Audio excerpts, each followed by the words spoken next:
Picture this just for a second. You're walking, completely alone, down this dark, deserted street. The absolute only source of visibility in this pitch-black environment is a single, flickering street lamp up ahead. You walk past it, craving just a little more light, but as you glance back over your shoulder, you just freeze. Because standing right there, right under that one solitary pool of light, is a figure, and it's staring directly at you. Your mind starts racing. Is it a man? A woman? Is it even human, or something else entirely? Your instincts are screaming at you that whatever this is, it is not alive. Panic sets in. You're faced with a genuinely terrifying dilemma. So what do? I mean, the light is where this entity is waiting, right? But the dark is where all the unknown horrors are hiding. Where do you run? I'm painting this dreadful picture for you in this explainer because this exact agonizing psychological horror actually mirrors a real-world nightmare, one experienced by inmates at the UK's infamous Shepton Mallet prison, which is widely considered to be one of the absolute most haunted prisons in the world. Section 1. Shepton Mallet's Dark History. Okay, let's dive into this.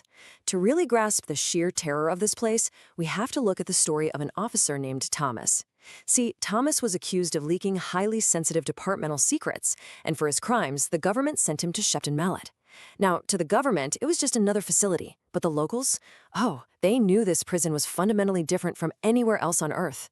You see, this place wasn't always a complete house of horrors. Built back in 1625, it was actually originally designed as a reformatory. You know, a place of rehabilitation for minor and underage offenders to turn their lives around. But as the centuries dragged on, that purpose seriously warped. It completely devolved into a site of rising bloodshed, gruesome murders, and a staggering number of suicides. And as the source material points out, where there's that much blood and despair, the supernatural almost always takes root. So imagine Thomas arriving. The jailer totally ignores his questions and escorts him down this incredibly dark, isolated corridor towards cell block C. The atmosphere is immediately suffocating. There's this foul, overwhelming smell permeating the air. And as they get to his cell, the jailer pulls open this massive, rusted steel door. The metal grinding against metal didn't just squeak, it literally sounded exactly like a human scream. Thomas knew instantly, something here was deeply, terribly wrong. Section 2, The Mystery of Number 44. Left completely alone in the dim moonlight of his cell, Thomas tries to settle in, but then he hears a faint whispering behind him. He spins around. Nothing. Thinking it's maybe just rats, he glances out into the corridor and spots another inmate, just lurking in the shadows of a neighboring cell. Thomas calls out, asking the guy how long he's been trapped in this miserable place. And the man just slowly turns to him with this eerie, dead calm and replies, "I have been here so long, I only remember my badge number." Curiosity kind of overriding his fear for a second, Thomas asks what the number is. The man simply says 44. Thomas freezes. A massive wave of shock hits him, because Thomas's own assigned badge number was exactly 44. He stammers, telling the guy that's impossible. But the man corrects him. He tells Thomas to look around, like really look. And suddenly, it's like the darkness lifts, just a fraction. The cell block wasn't empty at all. Every single cell, it was packed with inmates. And as Thomas looks closer, he realizes with absolute mounting panic that every single person in that block is chanting the exact same badge number, 44. And right then, it's literally like someone hit fast forward on a horrifying animation. The visual details of these inmates violently snap into focus. Their appearances are heavily mutilated. We're talking severely burned skin, deep, gaping facial wounds, signs of unimaginably brutal beatings. They didn't look like normal prisoners anymore. They looked like the damned, and they were all staring right at him. Totally overwhelmed, head pounding, Thomas retreats to his cot, just desperate to sleep and escape the madness. Section 3. The Bride in White. But as you can guess, sleep wouldn't come. Suddenly, the frantic sound of footsteps echoes right outside his bars. He jolts up. Running right past his cell door is a woman, but she's not in a prison uniform. She's wearing a dirt-stained white Christian wedding gown. Thomas stands up, just totally confused. This is a maximum security prison, right? Not a theater. What on earth was happening? The inmate across from him is frantically signaling him to hide, warning that if he watches, he'll suffer their same fate. But Thomas just can't look away. The woman stops dead in her tracks and turns to face him, and her reality was pure horror.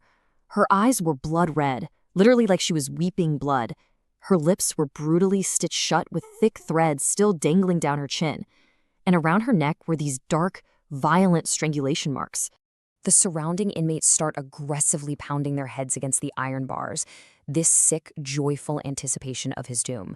Thomas squeezes his eyes shut in just absolute terror, and when he finally finds the courage to open them again, the cell block is dead silent, empty. The inmates are gone. The bride is gone. Looking around wildly for answers, he notices a thick diary shoved underneath his bed. He opens it. Every single page contains the exact same horrifying warning. If you are inmate 44, you are next. And as he's reading those words, the sudden, overwhelming scent of intoxicating, expensive women's perfume just floods the cell. His senses blur. He turns around, and the bride is right there inside his cell. But the horror is gone. She now appears mesmerizingly beautiful. Under this hypnotic trance, she gently asks him, "Do you like me?" Thomas, totally dazed, nods yes. "Do you want to be together forever?" He agrees again. She then hands him a knife and whispers, "Take this knife and pierce your chest." Thomas slowly raises the blade toward its own heart, but right before the metal pierces his skin, bam, the illusion shatters. He snaps out of the trance, drops the knife, and just screams. He screams in pure, unadulterated terror for nearly an hour. The bride vanishes. Finally, the real jailer runs in. Thomas is frantically pointing to where the bride stood, screaming about the ghosts and the mutilated inmates trying to kill him. And the jailer just looks at him with this chillingly blank expression and says, "The entire jail is empty. You are the only inmate here." Section 4, The Fatal Morning. Realizing his mind, or maybe his reality itself, was fracturing, Thomas begs to be moved. Anywhere else. Block A, Block B, literally anywhere but Block C. The jailer casually agrees to transfer him the very next morning. But here is the truly sinister part. The jailer reports this to his senior officer, and both of them calmly acknowledge a really dark secret. They knew full well that nobody placed in Block C ever survived more than a few days. Because that transfer, it was a totally empty promise. The very next morning, when the senior officer opened the screaming rusted door of Thomas's cell, he found exactly what he expected to find. Thomas was dead on the floor. A knife was plunged directly into his chest. He was murdered in the exact same spot using the exact same method as every single victim before him. Thomas just became another tragic expected statistic of cell block C. Section 5, The Real Inmate 44. And this brilliantly illustrates how deeply historical trauma can embed itself into a physical location. Let's uncover who this bride actually was and why everyone was branded as number 44, based on the actual lore hidden in the source material. According to the prison's dark legend, many years prior, there used to be a women's wing. A young woman was arrested on the very day of her wedding, dragged away while still wearing her bridal gown. Knowing she was facing imminent execution, the sheer terror overtook her, and she committed suicide right there in her cell. Her official prison badge number? You guessed it, it was 44.